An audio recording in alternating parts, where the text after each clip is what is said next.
All right. Hi, everyone. Welcome. Thank you for tuning in. Thank you for joining us.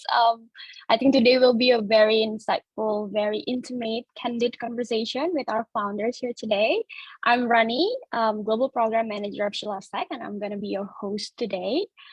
So today is about us talking with this amazing alumni of ours about their because before we start with that, I would like to begin today by acknowledging the traditional custodians of the land on which we gather and meet today, and pay my respects to their elders, past and present. I extend that respect to Aboriginal and Torres Strait Islander peoples that might be here today with us. All right. Before we start, allow me to introduce a bit about Shilastech for those of you who haven't really heard about us. So She Loves Tech is the world's largest acceleration platform for women technology. Wait a bit while the slides is just changing there. Yeah, so we are a global platform committed to closing the gender funding gap for women. Sorry, Linda, if you can just maybe try doing the slides again. Yeah, there you go. So we run the world's largest startup competition for women technology. We are in over 70 plus countries this year. So we seek out women-led and women impact startups around the globe. And our aim is to unlock $1 billion in funding for them by 2030. So She Loves Tech started off as a one pitch competition in Beijing, China in 2015, but we grow organically since then. We add more and more countries, and officially this year we are live in 70 plus countries across 6 continents, and we're also launching the She Loves Tech Venture Capital Fund, which will invest in the startups coming out of the competition. Yeah, and the aim is to unlock $1 billion by 2030. Yeah, these are just some of the global impacts. We're in 70 plus countries. We've engaged with 8,000 startups over 8 years. And the startups so far have raised $300 million plus funding raised post the competition. Yeah, and we are back this year. We are calling for applications globally. And of course, that includes Australia. So if you're an early stage startups with less than $5 million external funding, post MVP, so you have an MVP already, and you are either women-led or women impact, you are invited to apply. We have up to $500,000 USD up for grabs on the global level. These are the key dates for Australia. So we have the pitch final scheduled for October 20th at the Melbourne Connect, supported by City of Melbourne. So everyone's invited. But of course, if your startups apply, we're still calling for applications until September 12th. Yeah, and these are some of the mentors and judges we are engaging this year. So super excited. So yeah, you still have time, 1.5 weeks left. And now it's all about our founders. We have today Fern and Larah. So Fern from the Leaf Protein Co. and Larah from Vitable. I'm super excited, ladies, to have you here. Really excited to be here. Thanks for having me. Thank you for being here. Me. Yeah, all right. So before we kick off, I guess to just set up the context, I do want to give the floors to you to tell us a bit more, right, about your respective company that you're building. So maybe first of all, I want to give the floor to Fern to talk to us a bit more about the Leaf Protein Co.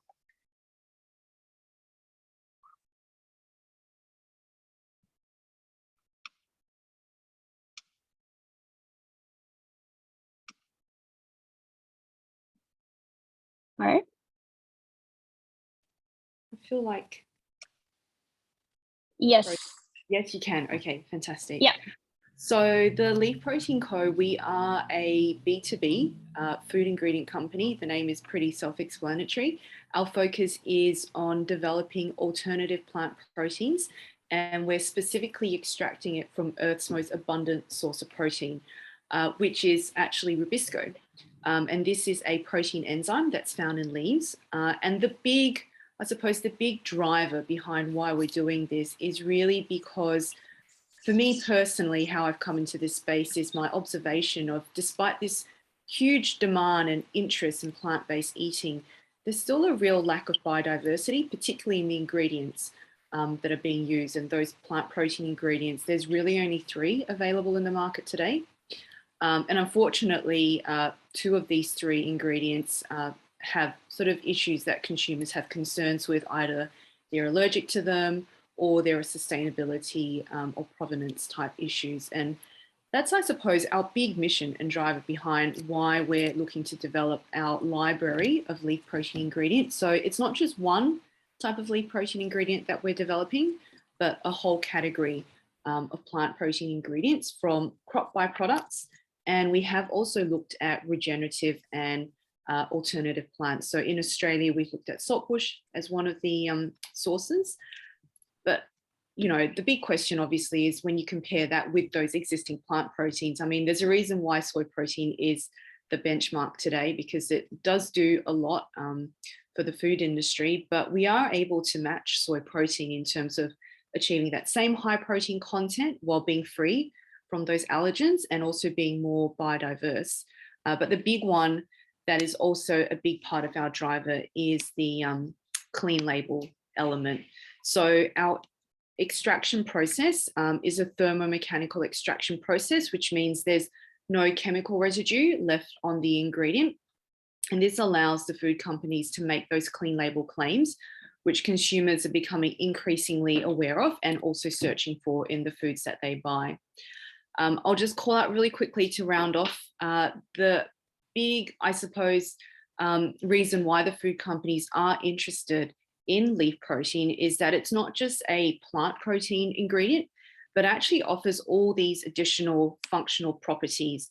And it's these functional properties really that are key for those food manufacturers to create the next generation of plant-based foods.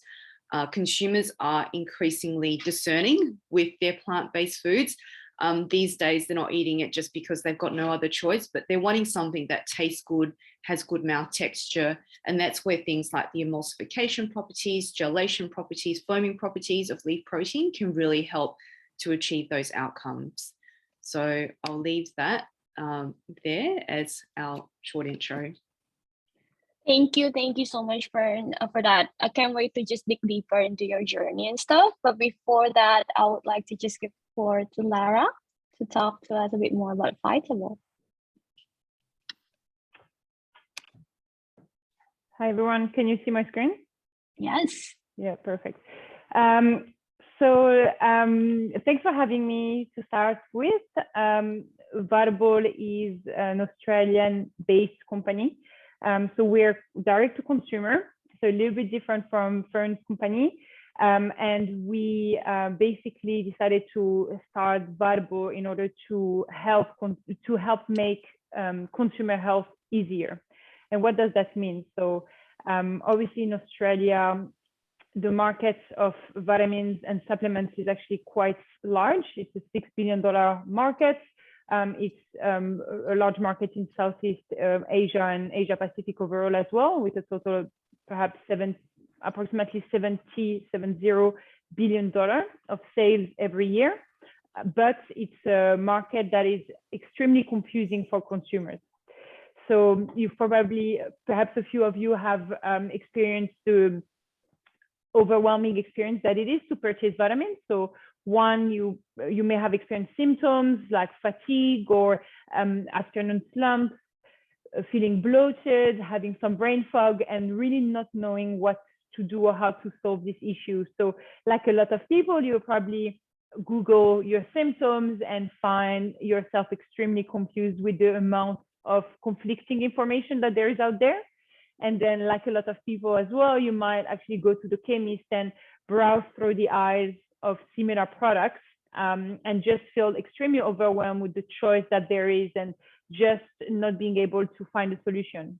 And so we've created Vitable in order to just help make this whole process simpler.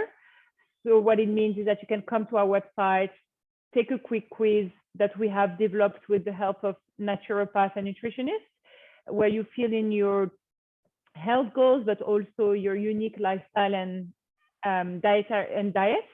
And then we have an algorithm that will match your unique profile to a recommendation based on the latest science.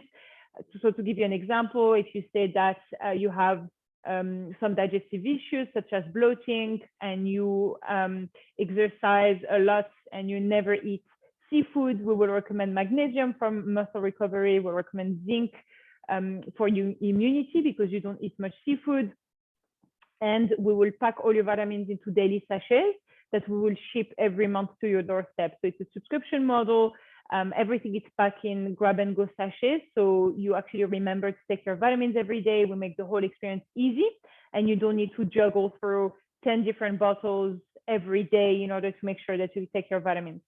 In addition, we've also developed a mobile app.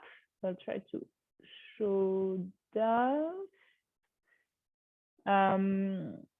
We developed a mobile app as well that actually helps you to be on top of your routine. So we'll remind you to take your vitamins every day. You'll be able to get a lot of information about your vitamins, what they're for, what they will help you with, and to adjust obviously your order, but it will also help you track your progress so you can know what works, what doesn't. And then we'll also offer free nutritionist consults that to help you make the best of your vitamin regime.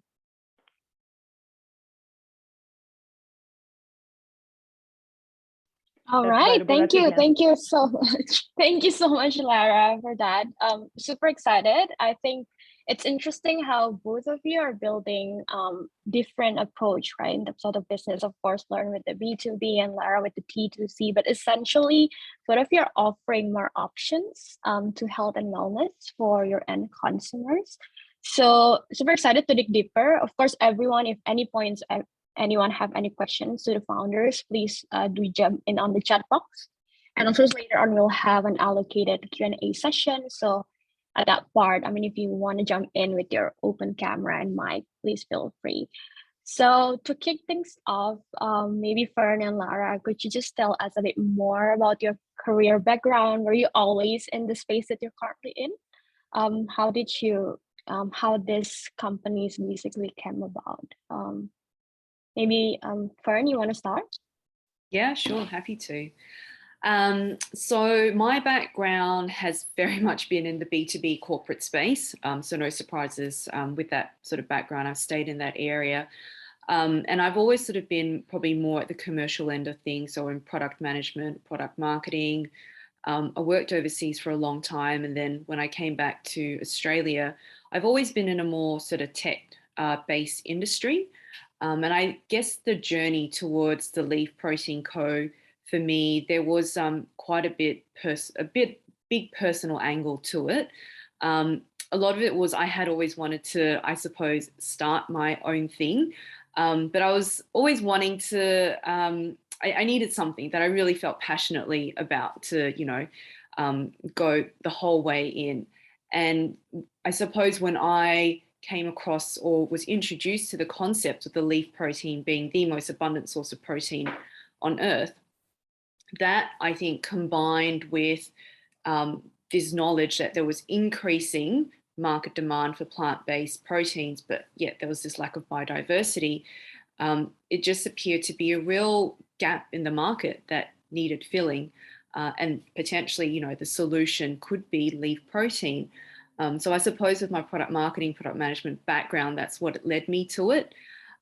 Also personally, as an adult, I'd sort of developed a lot of allergies, sort of gluten, dairy intolerances. So I was always looking at the back of the food ingredients to see what was actually listed, what was I eating, where was the food coming from, because that would make a big difference as well from a nutritional aspect. So personally, I had a big interest in food, in its nutrition, and how provenance was driving that nutrition. And I guess those two elements of my sort of personal interest together with recognizing the market opportunity is what led me to start the Leaf Protein Co. back in 2020. So that was about September 2020, just under 2 years ago. Yeah. Love that. So that was actually the time you actually got into Shilosec as well, right? When you actually just started. Yeah, it was at the very start. Yeah, yeah. So Yeah. you guys were there at the start of the journey. Indeed. Yeah, and it's been 2 years suddenly. Love that. So I love how like a lot of founders actually started off like with internal factor, right? With that internal passion. Then they came about the company. Is that the case as well for you, Larah? So it started actually with something that was, I mean, I started working in consulting actually when after high school. So I did the management consulting in finance, which is very different from what I do now. But I guess it taught me a lot about methodology and business, gave me a good business acumen. And then I moved on, came to Australia because, as you can hear, obviously I'm not from Australia. Came to Australia and joined a meal kit delivery company, so a startup, Australian-based startup. And basically what they were after was someone who had a consulting background, who could bring in the framework and methodology, the data-driven approach to help them grow the business, essentially, but also someone who was passionate about food. And I think that was kind of my hobby, let's say. I was extremely, and I'm still very passionate about food, nutrition. I'm a foodie. I love to explore new things and understand, I guess, also the behavior behind people's choices. So there is and so I developed their products. I was in charge of all their recipes, in charge of their menu development, but all with data in mind and customer centricity in mind. So I guess that I have that in common with you, Fern, where it's like more of a product approach that led me to develop, I guess, some startup skills. And during my time there, I was probably working a little bit too hard and a little bit stressed. And I had some symptoms like the one I described earlier when I did the intro. So, the fatigue and the brain fog as well, things I had never really experienced before.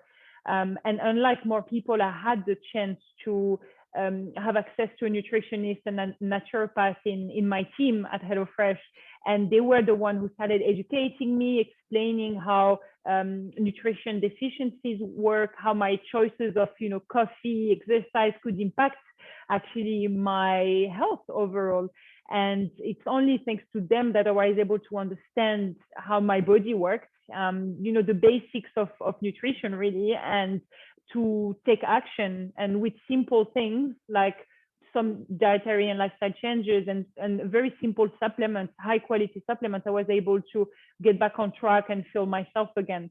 So that's where I had that epiphany, and I realized that I could combine the skills acquired during my time in this startup as a customer experience product manager, but also the experience that I had of the confusion, the overwhelm in the industry, and bring a new solution to life in the form of Vitable, of a new startup.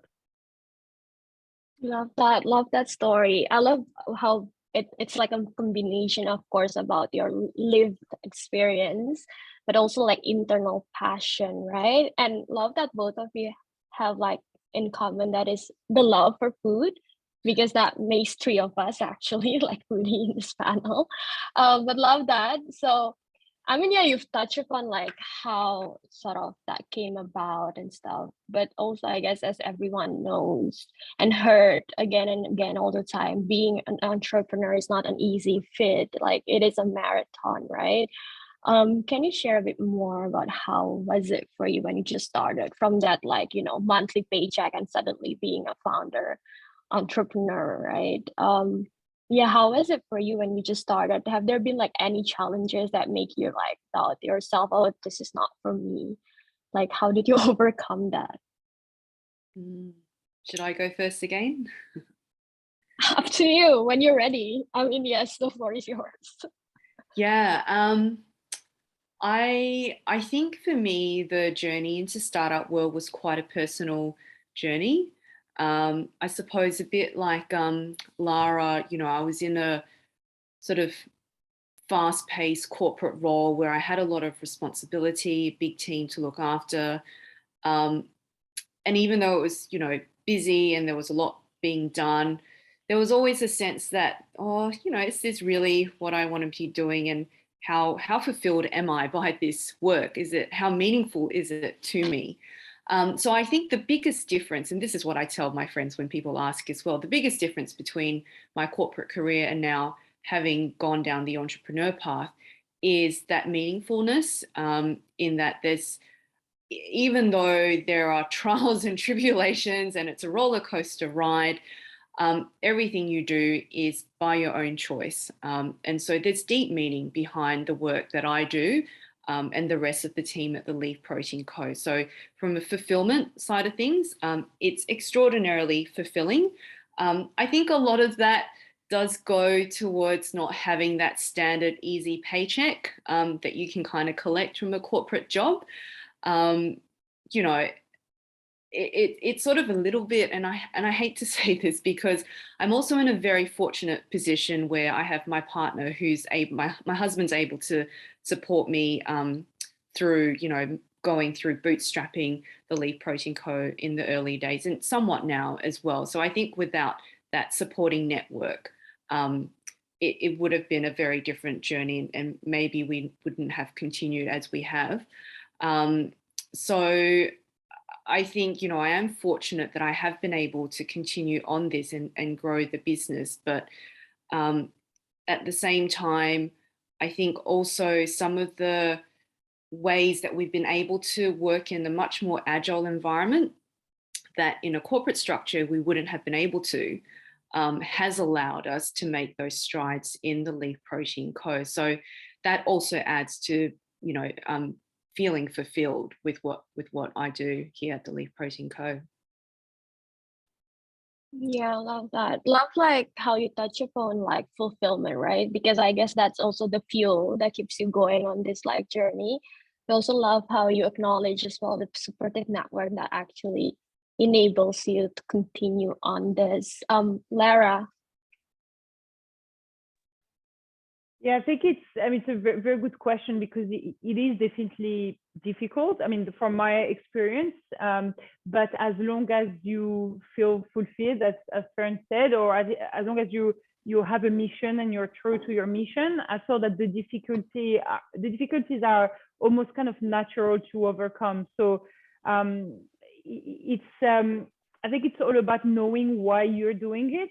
And probably that reason needs to be, you know, strong enough. I think if it's only for financial reasons, for example, and I'm not, you know, blaming anyone if it's their choice, right? But it might not be always strong enough to continue to persevere. But if you do it because you want, you know, people to feel better, or you want to, you know, that's just an example. Obviously, there might be many reasons why you want to. You can do it because you're excited about building a product. It can be many different things, but it needs to be something that you believe in. I think that would be probably the first piece of advice I would give. And then it can also, I mean, for me initially, what stopped me, I think, from launching something earlier, because I felt that I always had that kind of entrepreneurial mindset or the need, the want to do something on my own, was probably because I was looking at the long list of things, or the huge amount of things to do in order to get there, and I was probably overestimating it, and that's very scary when you think about everything you need to do. But I think starting very small and thinking, okay, what's the first step I can do today? In my case, it was trying to understand how the vitamin industry works, how to manufacture vitamins in Australia, for example, and that, you know, learning about it and trying to understand, it gets you excited, and you kind of move to the next stage almost naturally as well. I guess in terms of the financial, so leaving your job in order to jump into the adventure, I guess it depends on, yeah, if you have the opportunity to be supported, then that's perfect. If you have the opportunity to support yourself, that's perfect as well. If not, I think the stress of just leaving your job and jumping in can be a little bit too much. And so I think trying to understand your project a little bit better before even, you know, and doing it on your weekends and doing it at night can be a good initial way to gain that confidence that you can do it before you're kind of jump in, quit your job and try it if you don't yet feel like doing that. Yeah, I love that. I love how you touch upon like overthinking, but also at some point you just have to start, right? And like to actually get you ready, then okay, pick something and really learn that and make yourself like prep yourself to be confident enough to actually dive into this thing. I love that, but I love how you actually both of you touch upon like fulfillment and like start with and stick with your why.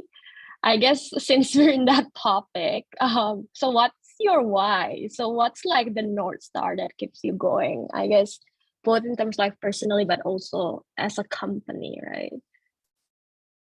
Yeah, I think a lot of it is very much like what Lara and I have been talking about, that personal element. For me, as I mentioned, I developed these allergies later in life. And it just became really annoying because you'd go and buy food and it's like, oh, well, I can't eat this. And, why can't I eat this? And the more I dug into things, almost, I guess, in a way like maybe, I don't know, Lara learning about the vitamin industry, like I've learned so much about the food industry that I had no idea about until I entered this market. Speaking to the experts and the people that have been in the industry for decades, you don't realize how much of an ecosystem sits behind all those packaged foods in the supermarket shelves that we kind of almost mindlessly consume, or we don't think too much about what were the ingredients that got in there and how were they developed, how were they milled, how were they processed. There's like 100,000 steps, and I think opening my eyes to that whole global food ecosystem and the complexity behind it has really sort of made me much more aware about, well, I think there are a lot of things that we could look to potentially improve, not just from a human nutrition perspective, but I think a big one obviously is environmental sustainability. I mean, that's becoming much more front of mind for everyone. And those two come hand in hand. And that was a big realization for me that, nutrition, sustainability, how we're sort of connected into our environment and the foods we eat, what we choose, how it's grown, how it's processed, all of that is connected. And so I think that for me is the big motivation and drive behind what we do at the Leaf Protein Co. I sometimes feel a little bit like the David and Goliath story, where we're the little David, and you've got your big like Kerry's and Archer Daniel Millers, the global ingredient giants of the world, and there really are only a handful of them. You can count them on one hand.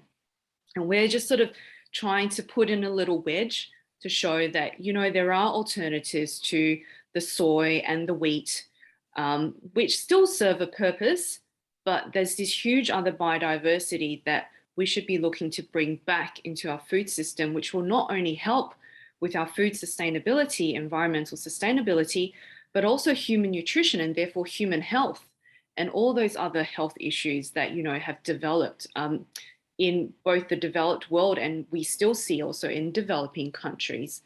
So I know, it sounds very grand, but I guess those are the big global issues that we feel we can make a small impact and hopefully a bigger global rippling impact through what we do at the Leaf Protein Co. Yeah, no, it does actually sounds grand, but also like love the passion, right? And love how ambitious you are trying to disrupt this like the whole ecosystem with like more and more alternatives. Larah, what's your why? How about you? First of all, very inspiring what you're saying, Fern, and I think that it takes courage to go against, not go against, but try to make your own spots in a when an industry is dominated by a few players who go with one type of ingredient, two types of ingredients. So good on you for pushing, because it would probably be easier to just be another soy protein manufacturer, right? I think it's a little bit, so sustainability is very important for us. However, our first mission is definitely so basically the motto is make feeling good an everyday thing. And it sounds mundane, sounds very simple, but it's really the core of everything, what we believe in at Vitable. So we really believe that, and that's, from initially my experience, but also the experience of a lot of our employees and team members, it's sometimes something like brain fog, something like being bloated, it can take away all your energy, all your focus for a full day. And you know, you're not able to focus to do what you love best, like to do your hobby, to take care of your family, to go to the restaurant, because you're going to think about how bloated you will be after that dinner, right? And what we realize is that something like helping people understand what to take, what would be best for their body. So there's an education piece, and then providing them with high quality ingredients, breaking down all the science for them, and giving that recommendation was that was an amazing step towards feeling good. And feeling good is many things. It's you know, feeling good in your own body, it's feeling good, feeling energetic, feeling you have vitality, and so on. So that's what we want to achieve for everything that we do. And by doing that, we wanted also to have, you know, I'm not going to say positive impact on the planet, because we're still, you know, producing products, but as little of an impact on the environment, basically. And what I mean by that is that we source our products ingredients sustainably when possible, like Ayurvedic herbs or Chinese medicine herbs. We always make sure that we pay attention to where they come from. And then we also use for our sachets non-plastic plant-based material. So in our case, it's sourced from eucalyptus trees. It's sustainably cropped as well, obviously, and it is also fully home compostable. So people can also basically get their package to go back to the soil without leaving toxic material. And then the last thing we did is also to reduce packaging. So we ship recurring orders, because we're a subscription model, in a very small reduced packaging. So we call it refills. So we only ship a little cardboard box and not a big one every month. And our cardboard is also FSC certified. So it's made from sustainably sourced material as well. So we try to, at every step of the way, to do our best to reduce waste and to reduce also the use of plastic. But it's not easy, because I'll go back to what Fern was saying, sorry. It's the industry is dominated by plastic bottles and by plastic solutions, and it's for a reason, right? It's because it's the best protection you can have for ingredients. And so trying to find an alternative solution is always a headache, but I definitely believe that it's worth it, because if we are several to do that and trying to push our customers to opt for those better solutions, then that's where we're going to make an impact as well. Love that. I love one of your, there's this common theme of driven by the impact that you're looking to put through, right? And there's this myth, I mean, I believe that this is statistically proven, but this is not I don't know the statistics, but women build more impact driven businesses, and more often impact actually translates into profit, right? So that's actually super interesting. I do want to touch more on, I guess, your fundraising journey, right? Maybe we'll start with Fern again. Fern, you're building a very niche but such ambitious R&D heavy business, right? Can you tell us a bit more about your fundraising journey so far?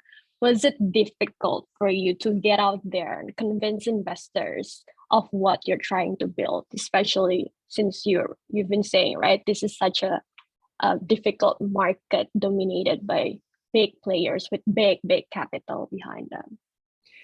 Yeah, so I think we're in quite a unique position, being in food tech. And I guess there are a couple of different angles to view how we're at in Australia and also outside of Australia. We are a relatively small economy, I would say, in Australia compared to the global economy and bigger nations overseas. And I think some of that is probably reflective in our, I guess, startup ecosystem and investor ecosystem. So the bulk of the startups or the bulk of the startup ecosystem, or what you hear about in Australia, do tend to be more on the, I'd say, digital side of things, either B2C or digital. And there's not as many startups in sort of that deep product capital heavy type sort of, there are, you know, there are a handful, and I would say that handful are in the food tech space. So there is a cellular meat company over here as well. They're deep tech, very R&D heavy, will be very capital intensive. But I think what's different is you see a lot more of these types of companies overseas, particularly in the US. So what I will say is a lot of the interest, early interest in the Leaf Protein Co. has actually come from outside of Australia. I mean, our very first sort of offer came from the US without me actually even doing any formal pitching. And this was way back before we started our pre-seed round earlier this year. And that came out of the US back in 2021. It's sort of a slightly different story here in Australia, I would say, where it's a bit more of a cautious environment. But at the same time, I'm definitely met with a lot of interest for what we're doing. I mean, people by and large are always interested in being more environmentally friendly, in being more sustainable. How can we, you know, make our world better? So there's definitely a lot of interest, but also I think because, I mean, the nature of a startup is high risk, but we have the added thing of being longer term in terms of our business model. So rather than a 2 to 3 year return, which is what you would normally get for a SaaS type digital business, we are much longer term. So you know, you're looking at 5 years plus, which is not traditional in terms of startup investment. Certainly not here in Australia, and more so, I'd say, it's sort of a concept that's more accepted overseas. So we did start off bootstrapping, and it's great. I see Megan's here, but we did have our first co-funded project with the CSIRO through their Kickstart program. So that was amazing for us, particularly as we were in bootstrap stage. And then off the back of that, we were able to do a pre-seed round, so a safe round earlier this year. And we had lots of interest from overseas, as well as investors here in Australia and in the US. And we will be soon going into our seed round. And we'll be likely to kick things off with a cooking demo in Singapore in October, which will be a big milestone for us. But that will be sort of, I guess, the start of us opening up our seed round. Love that. Love that. Love how you look beyond, right? And actually find all this. I mean, it's out there, right? Investor that actually understand the business model and whatever that you're trying to build, but you just need to look beyond what you already have around as well. Yeah, and I love how you are global from the start, right? And yeah, excited about that. Sit round soon. Finally, after 2 years of like, I bet a long and long R&D. So thank you for sharing that, Fern. So Larah, I mean, you're building a different business, obviously, because you are direct to consumer, right? Disrupting, I guess, but also as we've been discussing, it is a saturated market with like a lot of different players as well. And you're trying to like disrupt this whole traditional business model that was like efficient, I guess, with that direct to consumers model. Can you touch a bit more about how did you find your niche in like this highly saturated market? And I guess, of course, also if you want to share with us about the fundraising journey, right? Because I know you've also recently secured your fundraising. So yeah, so I think it is a crowded market. Let's say, I don't know if it's saturated, but it's definitely crowded. The great thing in Australia and Asia Pacific is that it's still growing and growing very, very fast. So that leaves, continues to leave, I guess, space for new players. But I think what's really interesting is that despite the fact that consumers in this region buy vitamins already. So more than 7 out of 10 Australians have purchased vitamins in the last 6 months. It's a very, very high number. We still know from the market data and market research that they actually are not happy with their purchasing experience, because they're probably not buying the right products for their needs, or they're not buying the right brands, or they're actually just not taking their vitamins every day because they don't really believe they found the right product, and it's just too hard. So it's a combination of things that leads to no results. And I think that understanding the main consumer issue, which was, issues, which were all these things that I just mentioned, was really finding our niche. So how can we offer a vitamin and supplement solution, a nutrition solution that will help people, consumers, be on top of their vitamin routine and also feel results, positive results. And so being a subscription model, that's also what will make consumers want to come back to us for more.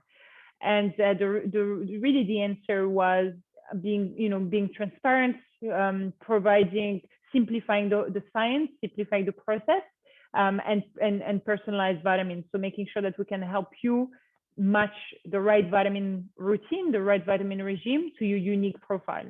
And we have at the moment, with our product portfolio and our recommendation system, more than 1.2 million unique combinations. So you're sure that the recommendation that you get is unique to you. And I think that was really important for consumers as well. And then to answer your second question, initially when we started very, very MVP, so minimal viable products. So we started developing initially a website that was actually, when I think about it again, that website was really very, very basic, and I'm not proud of it, but it helped us try to understand if there was an opportunity, if there would be a market in Australia. And so we designed a home page. There was a quiz that we did on Typeform at the time, and then people could take the quiz and then get a visual recommendation of the product, but they couldn't buy the products because we didn't have any products to sell. So we were telling people, great, here's your recommendation, sign up to your newsletter and you'll be advised when we launch. And actually that was the key for us in securing initial investment, because we had initial understanding. We had hundreds of people just taking the quiz and unique visitors. And that was already a proof of concept, a concept that was enough for us to secure funding. Now in Australia, especially 3 years ago, it's changing a little bit. It's a bit harder for consumer products, even tech-enabled consumer brands, to secure pre-seed funding. And so we actually went to Europe to secure our pre-seed initial capital.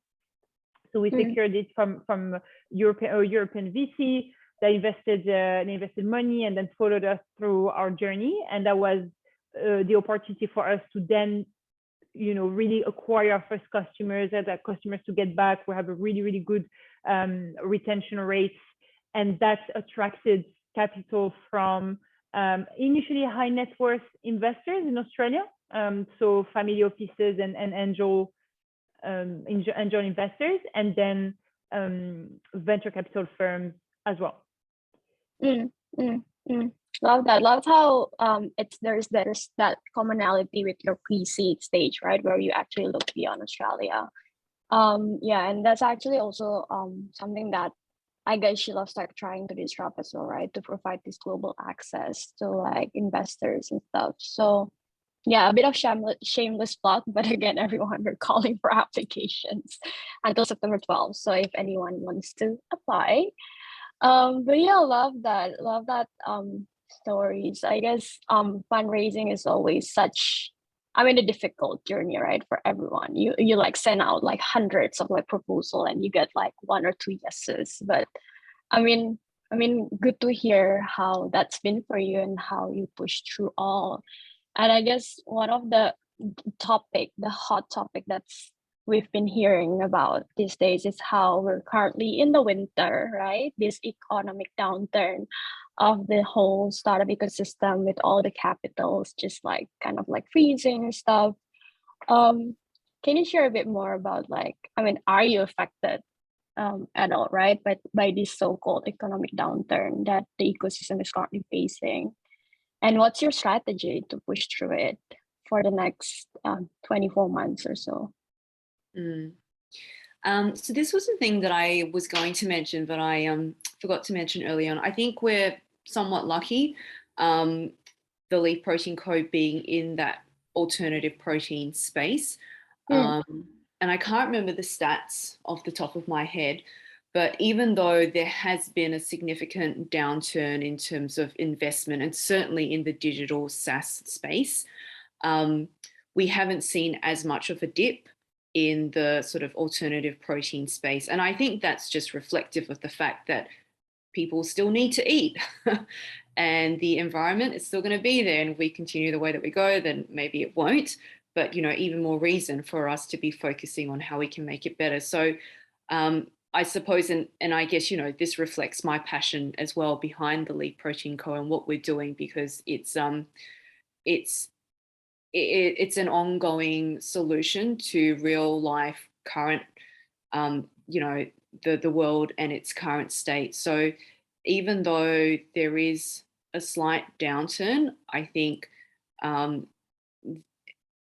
solutions to help restore our food ecosystem is still going to be vitally necessary going forward. And so I guess, you know, it's still very relevant in today's world. So we probably aren't as impacted as maybe some of the other startup sectors. Interesting. Yeah, thank you for that insight, Fern. How is it for you, Larah? I know you recently secured funding, right? If I'm not mistaken. So are you affected by this thing at all? And how do you sort of, I guess, allocate all this for the next few years to come? So I think it's a little bit different to Fern. Definitely, we are in the consumer. So we rely, I guess, on consumers to grow our company, our business, and so there is a little bit more risk perception of risk from investors, specifically venture capital investors. And so because, you know, money is more expensive essentially, and there is fear that with the current recession or economic downturn, whatever we want to call it, that consumers will spend less because obviously cost of living will be rising. Then there is a risk, and it's only, you know, speculation that there will be less spend on what we call discretionary spend.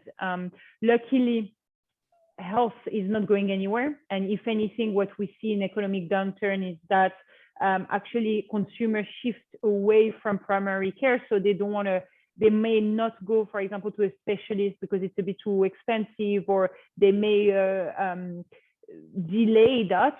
Obviously, it's not ideal, but it's just because they're worried about the cost associated to it and prefer to refocus on preventative care and preventative health. So in that sense, we are probably in a good segment, in a good industry for the next 2 to 3 years. So I think we are, what we've seen, let's say, is that it's a little bit slower to, like, investors take a little bit more time to make their decision. I think that they spend a little bit more time, perhaps in some instances, doing due diligence and, you know, looking at certain aspects of the business that didn't matter as much perhaps a year ago. So, you know, profitability for some models was not really a thing or a requirement in the next year or two. But now customer profitability and profitability of the company is becoming more and more important. And I think that, if anything, it's good, because these are the essential foundation of a business. So luckily, we were always focusing very, very heavily on unit economics.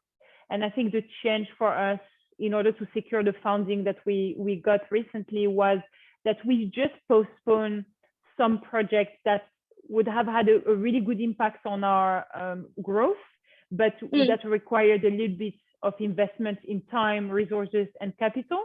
And we've postponed those by 6 months, 12 months. And so we refocused on building a healthy business, focus on profitability at customer level in order to, I guess, have those, always maintain those healthy unit economics, even if it means slightly less growth than expected. Yeah. And I think it's only fair to, obviously something has to be balanced out. Yeah, love how we touch upon that we're basically back to the fundamentals of the business, right? Growth on the back seat for now, and I guess financial sustainability and profitability at the front seat for now, which I think this is a good sort of transition to sort of a Q&A session. If anyone have any burning questions that they want to address to the panelists, the speakers, the lovely ladies we have today, feel free. You can raise your hand through the raise hand, I guess, feature that we have in Zoom if you want to sort of unmute your mic and I guess shoot your questions. I'll let everyone, I'll just give it to the floor. So if anyone have any questions, just raise their hand or drop in some questions, I guess, in the chat box. I think Joe Joe, yes. Question. All right, yeah. So thanks, Joe. He's loving the advice that you've been given. Question, I'm a sole founder and I need to manage everything by my own. Don't have much to social with investors. Yeah, isn't it a problem? How did you balance the time for that? Were you a sole founder as well? I'm not currently a sole founder. I was for a little bit at one point. Yeah. I was going to ask if Larah is currently sole founder. I'll let you go first, maybe. I'm not. I have a co-founder, but I'm the only one. We've chosen it this way. I'm the only one who builds the network with investors or even is in contact with investors. So with the investor piece, probably can be considered a sole founder, but of course I have my co-founder who is there to manage the business while I manage that. So I can't directly, I guess, provide insights. I think what I will probably say is, it's probably that sometimes, it's hard to do everything, and sometimes it's just not possible to want to do everything really well. And so probably be kind to yourself and wonder, I've never really believed on just networking with investors for the sake of networking with investors. I don't think it's necessarily without a purpose. And so that you can, perhaps, Joe, you're putting, I'm just assuming you may be putting some pressure that you have to do it on yourself. But I think that I would suggest to reach out to investors and to start networking or having coffees and contacting them when you have a fundraise approaching, or you want to get some insights, or you want to prepare like a pitching session or something like that, but not just try to feed that throughout the whole year, because I don't think it's sustainable. Yeah, that's my opinion, at least. I agree with you, Larah. I mean, I'm also, I guess, because I wear the CEO hat, similarly, I'm the one that has the responsibility of connecting in with investors, but there's a purpose behind that. And I mean, personally, I'm not a big sort of extrovert and networker. And so when I do connect out with investors, it's because we have a business reason and we have a business plan that requires capital input to execute on. So I guess probably the first question is to understand why your business would need those investors before you even think about having to do any of those connections. And I was going to mention as well that very first investor that I mentioned from the US that reached out to us even before we started looking at fundraising, we actually turned them down because, I mean, the terms weren't favorable when I looked at them at the end. And I'm in the leaf protein for the long run. As you probably gleaned, quite passionate about the business and its longevity. So for me, it was really important getting the right investors on board for the right reasons. And also seeking investors for the right reasons, not just because I think a lot of what you see in the media often is, startups raise X amount. And sometimes it seems like a startup is just about raising money. And, it sounds really impressive when people have raised like tens and not hundreds of millions, but like, where is that money going? And that's just the start of the journey. So I would say, in a way, having that economic downturn is a good thing. Like Larah was saying, you come back to the profitability about the business, and that's what is really important for the long-term life cycle of the business. Like, you can't just be about revenue in the top line.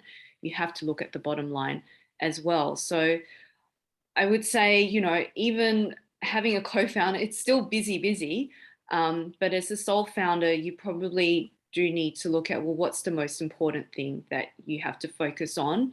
And at the end of the day, even as a sole founder, you will need some type of team or a team of advisors or people to support you, because Rome was not built in a day or by one person. Ultimately, you do need that support group.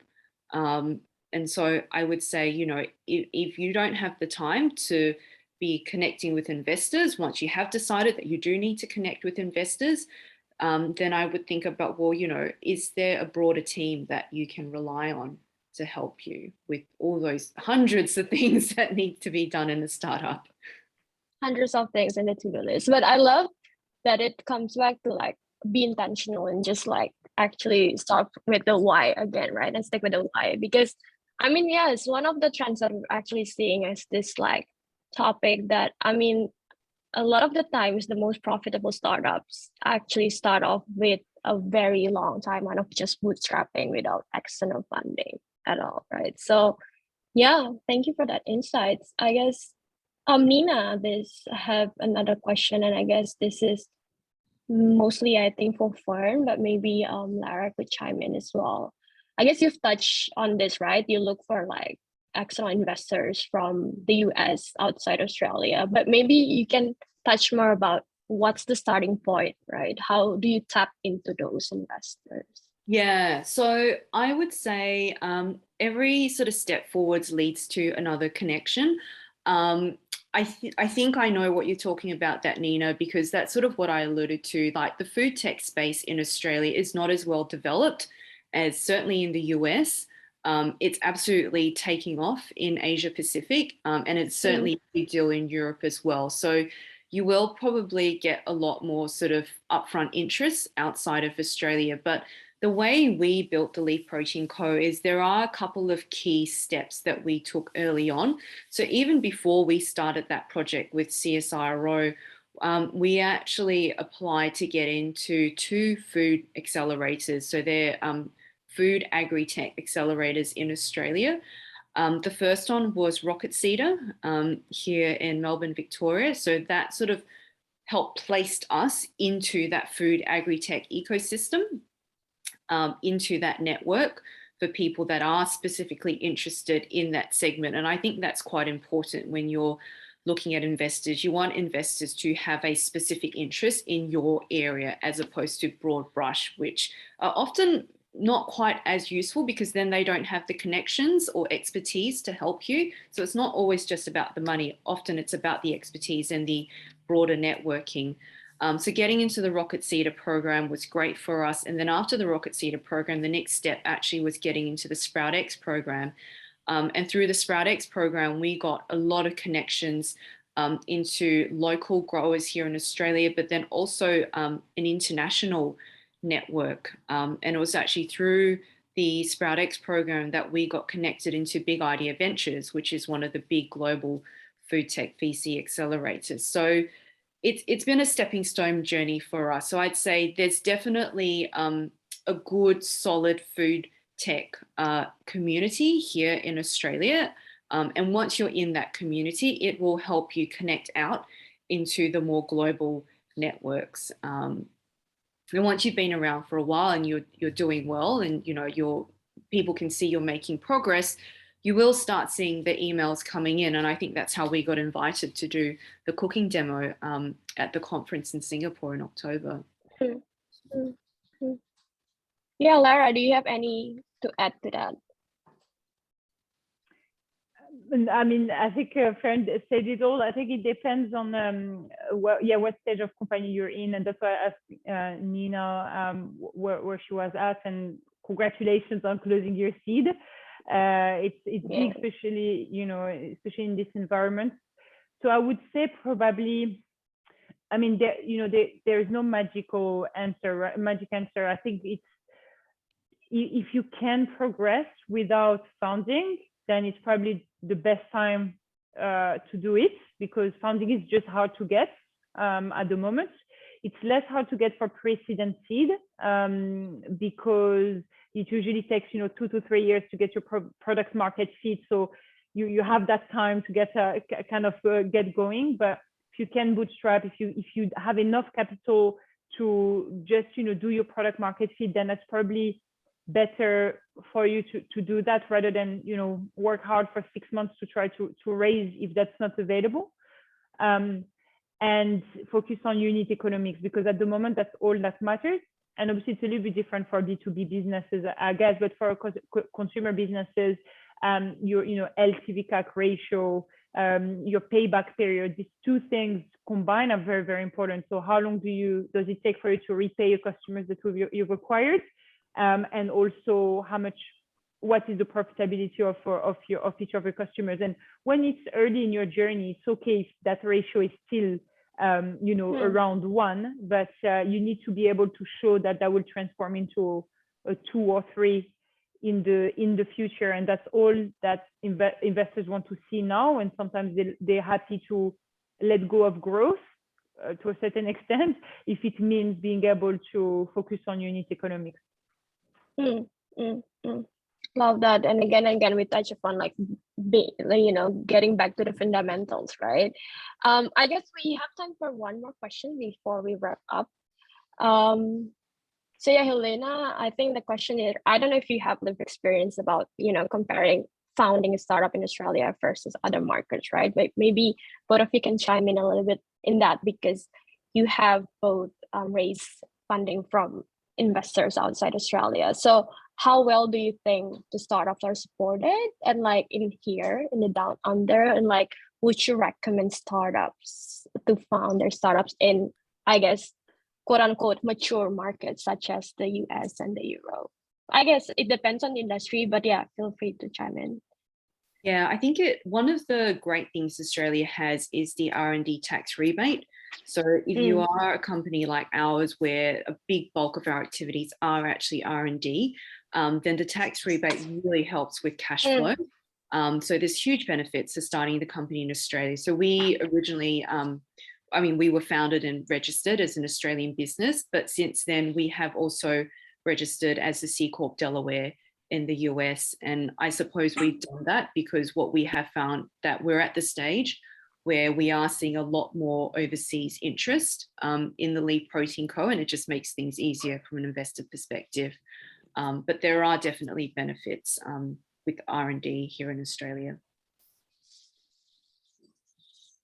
Yes, Larah, I saw you nodding. So if you have any, no, I think it's hard because it depends on so many factors. But I think the R&D tax rebate is a very good point. We haven't done it yet, but I know a few people who had even consumer tech companies who had used it to fund their R&D, and that was I guess extremely helpful. So I see that. I think there are a couple of other grants as well that are quite interesting in Australia. I think we need to remember that the Australian government is trying to develop the tech attractiveness of Australia, and so there will be some perks, I guess, in being also in Australia in the next few years. Now there is also something else to consider, right? If your business is going to start purely in Australia and you don't have necessarily strong proof that's exportable, it's going to be very hard to be funded by a US investor or European investor very early. That changes if you're able to prove that, you know, that's something that you can do realistically as well. And then I think that Australia as well is in a very, and I'm speaking for consumer again, but it's a very really interesting market to do proof of concepts because there's a lot of discretionary spend in Australia. There's a lot of spend on health as well, and specifically vitamins and supplements. And so being able to taking the, you know, that opportunity to develop your concept, develop a brand that speaks to consumers, learning from the consumer and everything before even exporting to another country is actually something that is quite, it's probably good to do in Australia because you can also get the good unit economics. And I'm not going to mention who, but there are a couple of meal kit companies or food tech companies who have are global or have been global, and actually their best market was Australia, and that's what led them to fund the next stage of their business or even to go IPO quite early in their journey. So it's basically it's black and I mean it's not black and white. It's it depends. It can be hard to get funding today for some industries, but it might actually be an opportunity to get better unit economics. So.